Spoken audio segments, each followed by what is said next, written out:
నిన్న మధ్యాహ్నం వరకు డోర్ టు డోర్ క్యాంపెయిన్ పూర్తి చేసుకుని నిన్న మధ్యాహ్నం నుంచి ఓపెన్ టాప్ జీప్ మీద ఎన్నికల ప్రచార రథంపై బందర్లో ఉన్నటువంటి 50 మున్సిపల్ వార్డుల్లో కూడా డివిజన్లన్నింటిలో కూడా తన ఎన్నికల ప్రచారాన్ని నిన్న మధ్యాహ్నం నుంచి ప్రారంభించి నిన్న 5 వార్డులు 1 నుంచి 5వ వార్డు వరకు ఎన్నికల ప్రచారాన్ని పూర్తి చేసుకుని ఈరోజు ఉదయం 6వ వార్డు నుంచి ప్రారంభమై మధ్యాహ్నానికి 8వ వార్డులోకి వచ్చేప్పటికి ఉద్దేశపూర్వకంగా ఒక కుట్రతో ఒక ప్లాన్ ప్రకారం ఒక పక్కా పథకం ప్రకారం కర్రి మహేష్ అనేటువంటి ఒక రౌడీ షీటర్ని కర్రి మహేష్ అనేటువంటి ఎవరినన్నా అడగండి అతని తీరేంటి అతని క్యారెక్టర్ ఏంటి ఆ రకమైనటువంటి ఒక రౌడీ ఎలిమెంట్ని వాళ్ళ ఇంట్లో ఎంతమందిని కూర్చోబెట్టారు ఎన్నికల ప్రచారం ఆ బజార్లోంచి వెళ్తుంటే ఆ ఎన్నికల ప్రచారంలో పాల్గొన్నటువంటి 2 మహిళల్ని 2 ఆడపిల్లల్ని ఆ మహేష్ యొక్క కొడుకు వాళ్ళ ఇంటి ముందు నుంచి పచ్చి బూతులు అసభ్యంగా తిడతంటే అదే ఊరేగింపులో ఉన్నటువంటి చిలకలపూడికి చెందినటువంటి చలమల శెట్టి సేనయ్య గారు చలమల శెట్టి గాంధీ గారు ఇద్దరు కూడా అరే బాబు ఎందుకయ్యా ఆడపిల్లని తిట్టుకుంటారు వాళ్ళు ఊరేగింపు వాళ్ళు వెళ్తుంది మీకు ఎందుకయ్యా అని చెప్పానంటే మొత్తం ఒక్కసారిగా ఇంట్లోంచి ఒక 15-20 మంది బయటికి దూకి ఆడపిల్లలను కొట్టి వీళ్ళిద్దరిని కూడా వాళ్ళ వయసు అంతా వాళ్ళ స్థితి ఏంటి ఏ రోజన్నా గాంధీ గారు కానీ సేనయ్య గారు కానీ ఏ రోజన్నా గొడవలకి వెళ్ళిన మనుషుల చిలకలపూడిలో వాళ్ళిద్దరి మీద వాళ్ళు అడ్డెళ్తున్న అడ్డొచ్చినందుకు వాళ్ళ మీద దాడి చేసి వీరంగం సృష్టించి అంటే ఎన్నికల ప్రచారాన్ని చూసి ఓరవలేనితనంతో కుట్రతో ఈ రకమైనటువంటి కుట్ర చేసి గొడవలు సృష్టించి ఏదో మామూలుగా ఆయన ఏదో శాంతి కాముకుడు అంట ఎంపటి ఉండేదంతానేమో రౌడీ షీటర్లు మర్డర్లు చేసిన వాళ్ళు అటెంప్ట్ మర్డర్లు చేసిన వాళ్ళు కూనీ కోర్లు ఎంపటి తిప్పుకుంటా చరిత్ర ఇవ్వాలి కాదు మీ ఇష్టం 2009 నుంచి కొల్లు రవీంద్ర అనే అతను రాజకీయాల్లోకి వచ్చిన దగ్గర నుంచి అతను వెనపడి ఎవడెవడు చూసుకోండి కొల్లు రవీంద్ర బందర్ కింగ్ అని ఒక స్కార్పియో తిరిగేది ఎవరు తిరిగేవాళ్ళు ఎనగుదురులో ఎవరిది అది మీరు మనందరికి తెలియదా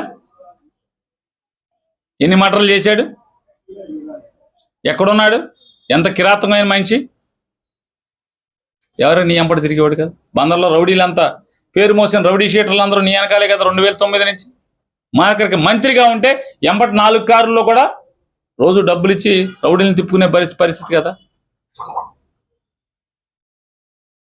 ఇవాళ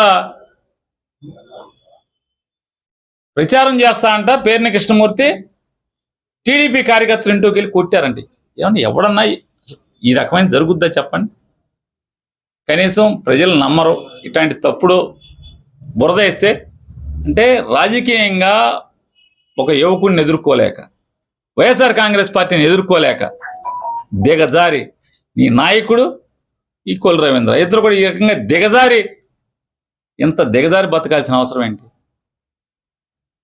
ఎన్నికలు ప్రచారం చేస్తా అంట మొత్తం వైఎస్ఆర్ కాంగ్రెస్ పార్టీ వాళ్ళు ఇంట్లోకి వెళ్ళి దాడి చేశారంట ఎవడన్నా ఇంట్లోకి వెళ్ళి ఎందుకు దాడి చేస్తారు దండం పెట్టుకుంటా ఓటు అడుక్కుంటా వెళ్తా ఇంట్లో దాడులు చేస్తారు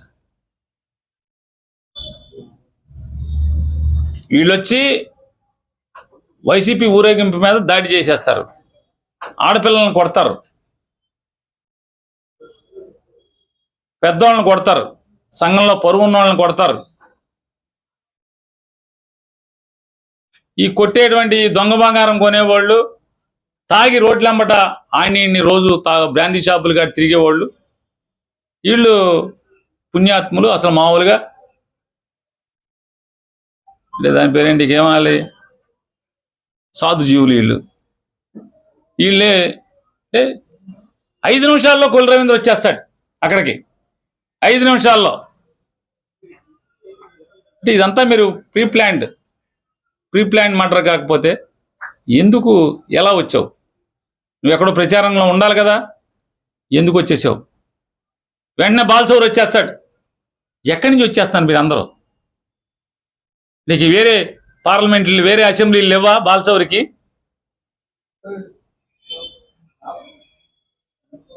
అంటే కేవలం గొడవలు సృష్టించి గొడవల ద్వారా ప్రజల్ని భయభ్రాంతులను చేయటం, లేదా వైఎస్ఆర్ కాంగ్రెస్ పార్టీ అభ్యర్థి మీద బురదేయటం. అది శంషేర్గా ఎన్నిక చేయవా కులరవీంద్ర? దమ్ముగా దిల్లుగా ఎన్నిక చేయి. గెలిస్తే ఓడితే ఓడతావు. అంటే నీ తప్పుడు పనులు ఎందుకు? నీ చేతనైతే 2014 నుంచి 19 దాకా ఈ బందర్కి ఏం చేసావు? ఏ పేటకి ఏం చేసావు? ఏ గ్రామానికి ఏం చేసావు? చెప్పగలవా? ఛాలెంజ్ చేస్తున్నా. జిల్లా పరిషత్ సెంటర్ నుంచి చిలకలపూడి మదర్ తెరిసా సెంటర్ వరకు సెంటర్ లైటింగ్ను అటు ఇటు కొద్ది తారు రోడ్డు వెడల్పు చేయటం తప్పితే ఏంటి నువ్వు బందరకు చేసింది? ఒకటన్నా పలాంది చేశా అని చెప్పు. నీ ఇష్టం. 3 స్తంభాల నుంచి కమ్మసంగం పెడన రోడ్డు దాకా తవ్వి వదిలేసేస్తే నానా సంఖ్యలు నాకు నేను పూర్తి చేయాల్సి వచ్చింది కదా. 3 బైపాస్ రోడ్డు అంతా నీ ఇష్టం. ఏం చేసావు? ఏ ఊరికి?